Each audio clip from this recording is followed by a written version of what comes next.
Hello guys, welcome back to my channel. আশা করি তোমরা সবাই ভালো আছো। তো আমিও ভালো আছি। তো আমি আবার একটা নতুন ভিডিওর সাথে তোমাদের সাথে ফিরে আসছি। আর এই যে সাথে আছে আমার দুটো বান্ধবী, দেখে নাও। হ্যাঁ, ওরা ক্যামেরার সামনে আসতে চাইছে না। তো চলো ভিডিওটা দেখতে। এত দূর থেকে কলেজে গিয়ে দেখি কলেজ বন্ধ। আসলে বৃহস্পতিবার তো ঈদ ছিল, তো আমরা তো জানতাম না যে বুধবারও বন্ধ থাকবে। তো দুদিন নাকি বন্ধ দিয়েছে ঈদের জন্য। তো আমরা সেই ব্যাপারে কিছুই জানতাম না, আসলে কোনো নোটিশ দেয়নি কলেজের কোনো গ্রুপে। তো তার জন্যই আমরা গিয়েছিলাম। তো গিয়ে দেখি যে কলেজ বন্ধ।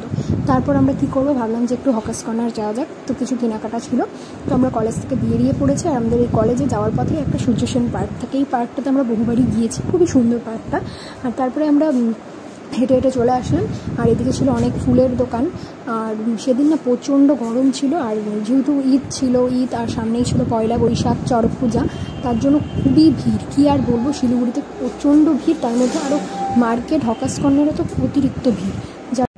তারপর আমি হকার্স কর্নারে ঢুকে গেলাম। আর ঢোকার পরই আমার যা যা নেওয়ার ছিল দোকানের জন্য আমি সেগুলো কিনে নিলাম।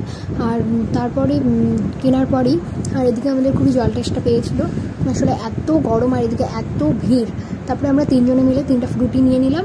আর আমরা বাসে উঠে গেলাম। আর বাসটা প্রচণ্ড ফাঁকা, মানে কখন ভরবে তারপর বাসটা ছাড়বে। তো আমরা বসে বসে ফ্রুটি খাচ্ছিলাম। তো ভিডিওটা এখানেই থাকলো। ভালো লাগলে like, comment, share and subscribe.